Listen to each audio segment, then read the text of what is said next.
Hey Truth Seekers, it's Phineas. How you doing? Today, a fly just flew in my eye. Not very good, is it? I'm out here making a video. Have some respect. Right, okay, what I want to talk to you today about is something which has been happening to me for about 9 years. I didn't know what it was for the first couple of years. I thought there was something seriously wrong with me. So what was it? Basically, when meditating one night, when I was under a great deal of pressure financially and just with things to do in life, looking after kids, having more kids, trying to grow businesses, and I found myself in a place of extreme distress. And so I started yoga and meditation, but I was also becoming a Catholic at the time at our local church. And so all that was going on, and just doing a meditation one night, and it changed my life.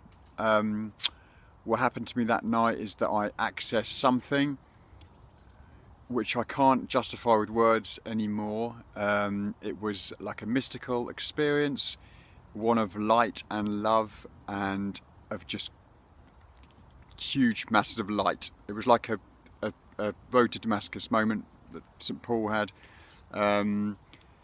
And yeah, it was the start of my spiritual awakening. I'd always been quite sensitive, always been quite interested in religion and spirituality. I always thought there was a lot more to the world than what people were telling us. And that night I found out for myself that it was, we're not here alone, and there's something far greater than us which has created us, and is basically wanting us to come home. And this life that we're in is really a trial to see if you can get back there. And it's not easy, guys. So the signs of a spiritual awakening very much, for me, at first were, the first one I would say would be just a knowing inside your heart, or just inside of you, about something else that exists. And you don't think about it, you can talk about it, but you don't create it, you just feel it. It's a knowing in your heart that something has changed. There's more. Even though life is really difficult still, pretty much for everyone, there's so much more. And it's that dimension of love and light, which we're all going back to. God, I thought there was an animal under my legs then. God, I'm in a nightmare here. I thought there's a mouse moved or something very strange. I don't know. Anyway, I'm having a spiritual awakening. Leave me alone. So yeah, for me it was a knowing. Now that happened first. I then started looking at things very differently. The energy of trees, animals, and other people, knowing that we're kind of all from the same thing, and relating differently to people and situations. And my heart would just light up when I saw goodness in the world, or I would literally shrivel up into a ball when I saw any sort of violence or anything like that. And so that was another sign that was very clear. Another one which happened to me about a year after the initial experience was my chakras began to activate more than they already were. And so I started getting lots of tingling and prickling on the top of my head. I could bring that energy down the body, and I could activate that tingle and prickling by concentrating on my feet and my hands. I could draw energy down my body, which was really odd. And I went to the doctor, I went for tests in hospitals, and I thought I had something that was seriously wrong with me. As you do, being a scared human, you kind of expect the worst. We're kind of taught fear here by the medical profession, by the media, by other people, and so I expected the worst, by our parents. So I expected the worst, but then I started looking up symptoms on the internet, like about tingling head and feeling amazing, and I was like, hang on a minute, the symptoms like a tingling head, bringing energy down, but feeling amazing. You're not going to get anything bad as an outcome to feeling like that, are you? But that's how I felt, and I was like, even though I'm having all these symptoms, I feel great. I feel awesome. And so that's when I really started looking at the spiritual. I actually thought, no, this energy, this buzzing, and this is actually part of my initial experience.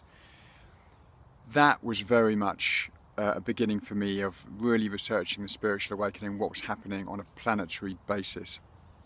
I would say also a big symptom and sign of spiritual awakening is your sensitivity. I have become incredibly sensitive to PCs, computers, screens in general. Just seems to be screens. I don't seem to be sensitive to Wi-Fi or anything like that. The mobiles, iPads and TVs are a nightmare for me, and computer screens. I can't sit near them for long.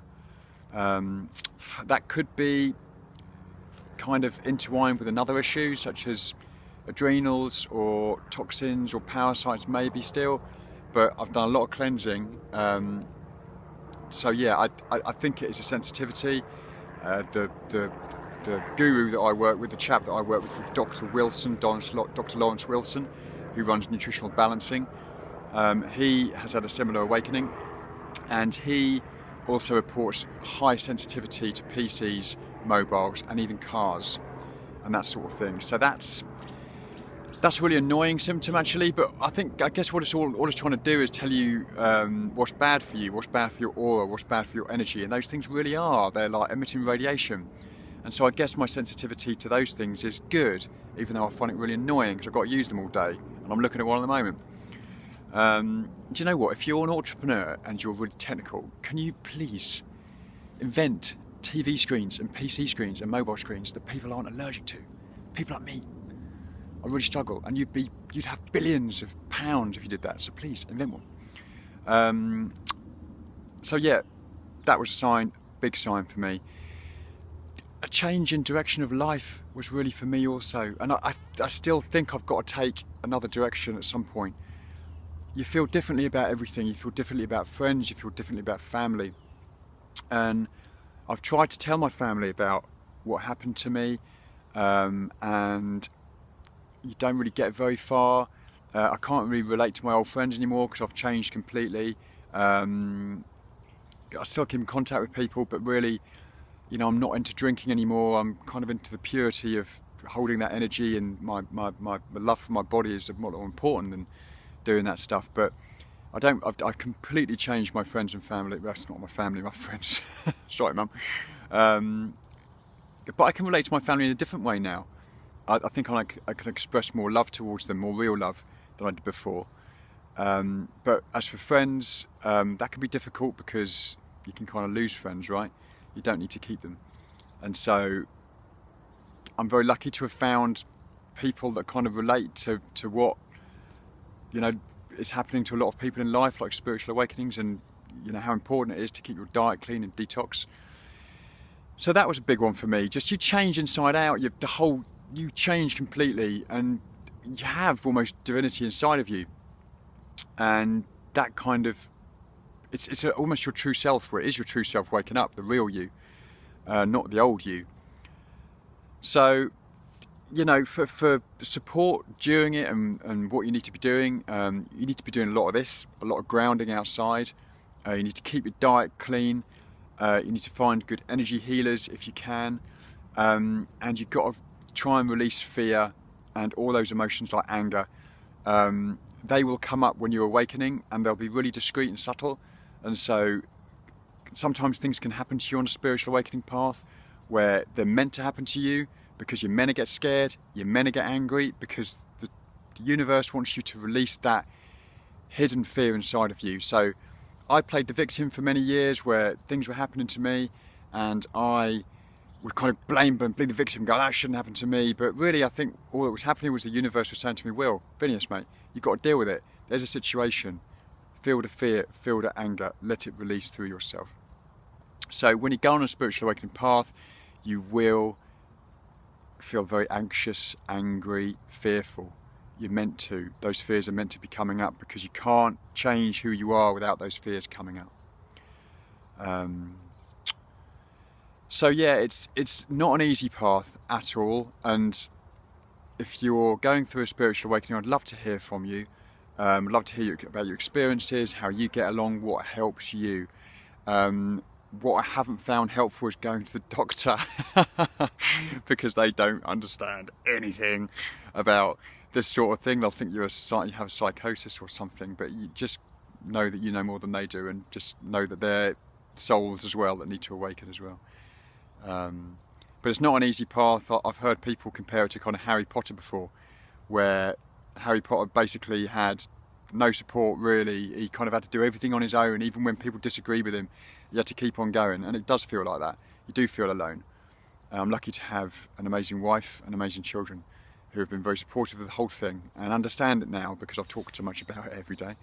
So yeah, guys, if you're following a nutritional balancing program, by the way, these sort of funky changes can happen if you do it for long enough. I think my nutritional balancing accelerated my awakening. Certainly my chakras opening, it accelerated that. But for me, I didn't have a spiritual awakening because I was doing nutritional balancing. I had it before. And nutritional balancing has helped me be healthy and help my body purify to, I guess, manage that energy better. So, okay guys, if you like the video, please hit like. If you haven't subscribed, subscribe. I'm going to have loads of cool videos about this sort of thing: diet, detox, how to be healthy, how to be pure, how to try and live your life happier, which I'm always trying to do. Don't always succeed, but I'm always trying. So please subscribe, please hit the like button, please leave a comment. I'd love to hear from you. And if you're interested in what I do, in the box below, there's information about what I do, hair mineral analysis and nutritional balancing. But I really hope you found this video useful.